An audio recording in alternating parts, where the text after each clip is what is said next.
இந்த பச்சை பட்டாணி புலாவில் முட்டை மசாலா சேர்த்து வச்சு சாப்பிடும் போது இதோட டேஸ்ட்டை பற்றி சொல்கிறதுக்கு வார்த்தையே இல்லை.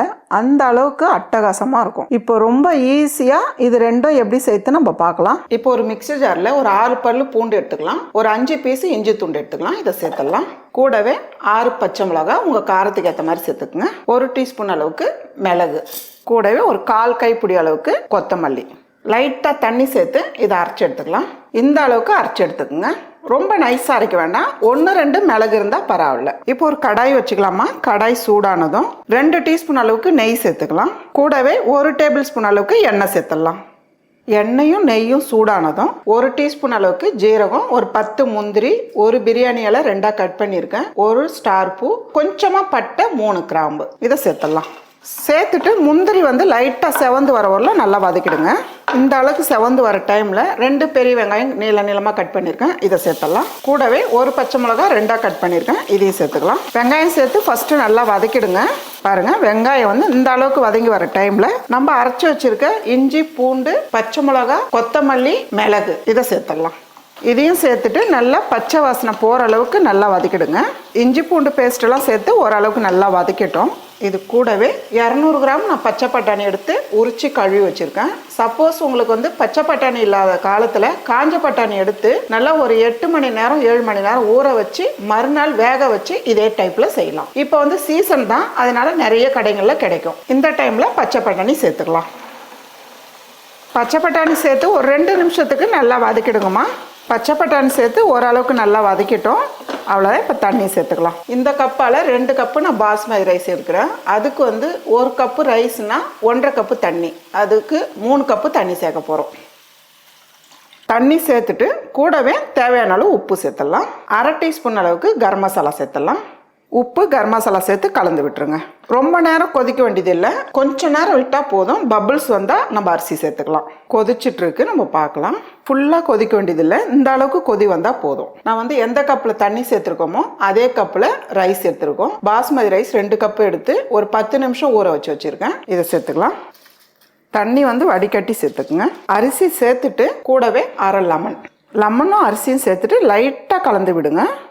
கிளறது அரிசி உடையிற அளவுக்கு கிளறக்கூடாது, இந்த அளவுக்கு கலந்து விட்டால் போதும். ஒரு மீடியமான தீயில ஒரு 10 நிமிஷம் அப்படியே விடலாம். பாருமா, 10 நிமிஷம் ஆயிடுச்சு, நம்ம பார்க்கலாம். தண்ணியெல்லாம் நல்லா இழுத்துட்டு ரைஸ் நல்லா உதிரியாக இருக்குது பாருங்க. இன்னும் கொஞ்சம் ஈரப்பதம் இருக்குது. இது நம்ம தம் போட்டுடணும். லைட்டாக கலந்து விடுங்க. ஃபுல்லாக ட்ரை ஆனதுக்கப்புறம் நீங்கள் தம் போடாதீங்க, கொஞ்சம் லைட்டாக தண்ணி இருக்கணும். அந்த டைமில் தம் போட்டுருங்க. இப்போ ஒரு தோசை தவா வச்சிடலாம். இப்போ இது மேலே வச்சுட்டு ஒரு 2 நிமிஷத்துக்கு அடுப்பு தீ ஃபாஸ்ட்டாக வச்சுட்டு தோசை தவாவை சூடு பண்ணிவிடுங்க. மூடிடலாம். இப்போ ஒரு 5 நிமிஷம் நம்ம மூடி வைக்கலாம். அடுப்பு தீ குறைச்சி வச்சுடுங்க. பாருங்கம்மா, 5 நிமிஷம் ஆயிருக்கு, நம்ம பார்க்கலாம். தண்ணி ஃபுல்லாகவே இழுத்துருச்சு பாருங்கள். ரைஸ் உடையாமல் நல்லா உதிரியாக இருக்குது பாருங்கள். இது மேலவே ஒரு 1/2 டீஸ்பூன் அளவுக்கு நெய் சேர்த்துடலாம். நெய் தேவைப்பட்டால் சேர்த்துக்குங்க, இல்லைன்னா விட்டுடலாம். தேய்ச்சி விட்டுருங்க. அதுக்கப்புறம் கலந்து விடுங்க. சாப்பிட்றதுக்கு நல்லா சரியான டேஸ்ட்டில் இருக்கும்.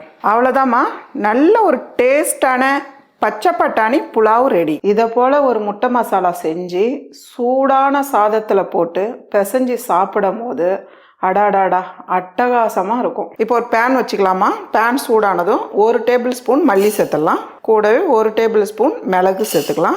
ஒரு 4 கிராம்பு, ஒரு துண்டு பட்டை, 1 டீஸ்பூன் அளவுக்கு ஜீரகம் சேர்த்துடலாம். கூடவே 1/2 டீஸ்பூன் அளவுக்கு கசகசா சேர்த்துக்கலாம். கசகசா இருந்தால் சேர்த்துக்குங்க, இல்லைன்னா விட்டுடலாம். இதெல்லாம் சேர்த்து ஃபஸ்ட்டு ஒரு வறுத்து எடுத்துக்கலாம். இதெல்லாம் சேர்ந்து இந்த அளவுக்கு சூடானதும் கூடவே 1 பீஸ் தேங்காய் எடுத்து பொடியை நறுக்கியிருக்கேன், இதை சேர்த்துக்கலாம்.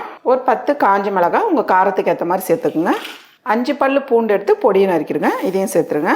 கூடவே ஒரு 1/4 கைப்பிடி அளவு கறிவேப்பிலை, இதெல்லாம் சேர்த்து நல்லா வறுத்துருங்க.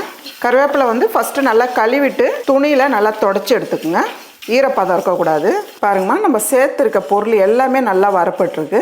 இதை ஒரு பாத்திரத்தில் மாற்றிட்டு நல்லா ஆற வச்சு பவுட்ரு பண்ணி எடுத்துக்கலாம். இப்போ அதே பேனில் கொஞ்சமாக எண்ணெய் சேர்த்துடலாம்.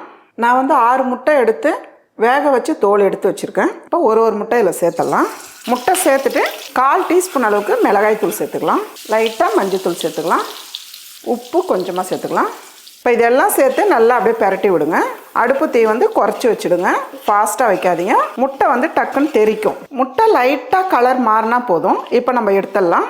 ஒரு பிளேட்டில் எடுத்து வச்சுக்கலாம். இப்போ அதே பேனில் அதே எண்ணெய் அப்படியே இருக்கட்டும். ஒரு 2 டேபிள் ஸ்பூன் அளவுக்கு எண்ணெய் சேர்த்துடலாம். எண்ணெய் சூடானதும் ஒரு 1/4 டீஸ்பூன் அளவுக்கு கடுகு சேர்த்துடலாம். கடுகு வெடிச்சதும் 3 பெரிய வெங்காயம் பொடியை நறுக்கியிருக்கேன், இது சேர்த்துக்கலாம். கூடவே பொடியை நறுக்கின ஒரு 4 பல்லு பூண்டு, 3 பச்சை மிளகா பொடியை நறுக்கினது, கொஞ்சமாக கருவேப்பிலை, இதெல்லாம் சேர்த்து நல்லா வதக்கிடுங்க. வெங்காயம் வதங்கும் போதே நம்ம வறுத்து வச்சுருக்க மசாலா ஆறிடுச்சு, அரைச்சி எடுத்துக்கலாம். பாருங்கம்மா, வெங்காயம் வந்து இந்த அளவுக்கு நல்லா வதங்கி வர டைமில் ஒரு 1/2 டீஸ்பூன் அளவுக்கு மிளகாய் தூள் சேர்த்துடலாம். இது கூடவே நம்ம வறுத்து அரைச்சி வச்சுருக்க பவுடர், இதிலேருந்து ஒரு 2 டேபிள் ஸ்பூன் அளவுக்கு சேர்த்துக்கலாம். கூடவே தேவையான அளவு உப்பு சேர்த்துடலாம். இதெல்லாம் சேர்த்து நல்லா கலந்து விட்டுருங்க. கொஞ்சமாக தண்ணி வந்து தெளிச்சுக்குங்க, அதிகமாக சேர்க்காதீங்க. தண்ணி தெளிச்சுட்டு அப்படியே கலந்து விட்டுருங்க.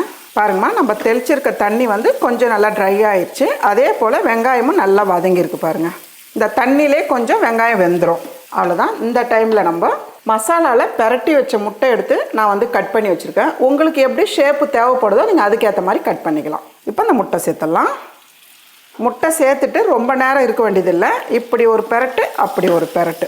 இந்த முட்டை மசாலா வந்து ஒரு தண்ணி சாம்பாருக்கு ரொம்பவே நல்லாயிருக்கும். அதே போல் ரச சாதம் எதுக்காக இருந்தாலும் சைட் டிஷ்ஷாக மேட்ச் ஆகும். சப்பாத்திக்கு வச்சு தொட்டு சாப்பிடும் போது ரொம்பவே சூப்பராக இருக்கும். பொடியை நறுக்கின கொத்தமல்லியை நல்லா தாராளமாகவே சேர்த்துக்குங்க. அவ்வளோதாம்மா, ரொம்ப சிம்பிளான நல்ல ஒரு டேஸ்டான முட்டை மசாலா ரெடி.